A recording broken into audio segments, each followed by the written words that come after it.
الجلسات الإيمانية والرحمات الربانية والنفحات القرآنية في أفياء رمضانية والنفحات القرآنية في أفياء رمضانية. الحمد لله الذي بنعمته تتم الصالحات،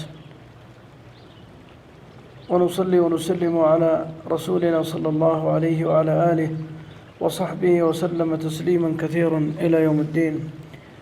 كل عام والأمة الإسلامية تستقبل هذا الشهر العظيم بين فرح يستأنس ببشرى هذا الشهر، وبين بائس ومظيوم وجائع وخائف. كل ذلك يدرك العبد فيه أن الله عز وجل ما جعل ذلك إلا لحكمة، وأنه سبحانه وتعالى قدر لخلقه هذه السنة الكونية. ولنبلونكم بشيء من الخوف والجوع ونقص من الأموال والأنفس والثمرات وبشر الصابرين الذين إذا أصابتهم مصيبة قالوا إنا لله وإنا إليه راجعون. كل ذلك ليتصل الفرح بربه، ويتصل البائس، ويتصل الخائف، ويتصل الجائع بالله جل جلاله عن طريق حبل الاتصال الذي إذا ضاق بالعبد ضوائق الدهر ورفع يده بين يديه أعطاه سؤله. ففي ذلك يقول الله: وإذا سألك عبادي عني فإني قريب. السؤال لله جل جلاله تعبد وعبادة، ومنه سبحانه وتعالى الجواب، فهو الذي وعد عباده ولا يخلف. أمن يجيب المضطر إذا دعاه ويكشف السوء أإله مع الله. فإن أولئك القوم بأحوالهم المختلفة في بقاع الأرض كلهم ترتفع أيديهم إلى الله جل جلاله. ذاك يدعو الله أن يكشف برأه، وآخرا أن يكشف همه، وثالث أن يشبع جوعته، ورابع أن يصلح أهله وذريته. وأصناف الناس وأحوالهم تتفاوت وتتمايز، والرب واحد، والسؤال من العبد جوابه عند الله. إذا ضاقت بالعبد الضوائق فلا فرج إلا منه سبحانه وتعالى. ورد في مستدرك الحاكم أن يعقوب حينما ضاقت عليه الضوائق دخل في محرابه واتصل بربه وسجد قائلا: رب رد علي يوسف وقد ابيضت عيناه من الحزن على فراق ابنه.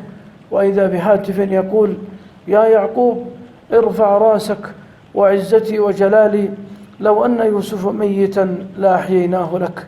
نعم أخي المهتم، أخي المغتم، أخي المغترب، أخي الخائف، أخي الجائع، أخي المظلوم، أخي المظلوم، الله يسمعك، الله يسمعك. الله إذا دعيته أجابك، فلا تكترث ولا تهتم، واحسن الظن، واعلم بأن الله قريب. فإن شهرنا هذا شهر عظيم. نحن أمة القرآن، أمة الدعاء، أمة الاقتداء بالنبي عليه صلاة رب الأرض والسماء. فعلينا أن نجد الجد وندعو الله جل جلاله القريب الذي يجيب دعوة المضطر إذا دعاه، وهو سبحانه وتعالى قريب. وفي ذلك إثبات قربه من عباده جل وعلا، وهو قرب خاص بمن يعبده ويدعوه، وهو والله من أعظم ما يدفع المؤمن للنشاط في دعاء مولاه. فيا أيها المؤمن لا تحزن والله معك، لا تحزن والله قريب منك، لا تحزن والله طلب منك أن تدعوه. نعم أجيب دعوة الداعي إذا دعان، فاسأل الله واستعن بالله واسأل الذي يسمعك. أسأل الله جل جلاله الواحد الأحد أن يجعلنا وإياكم ممن ينتهز هذا الشهر بجميع أصناف العبادة وأنواعها، والدعاء عبادة، فعليك بدعاء الله فهو سلاحك إلى ربك. أسأل الله أن يقبل دعوة كل من دعا الله، فإن الله قريب من عباده حين يدعونه سيجيبهم. اللهم آمين. وصل اللهم وسلم على سيدنا ونبينا محمد. نشعل همما نرفع حجوبا، نبذل في دعوتنا السبابا، في أفياء رمضانية، في أفياء رمضانية.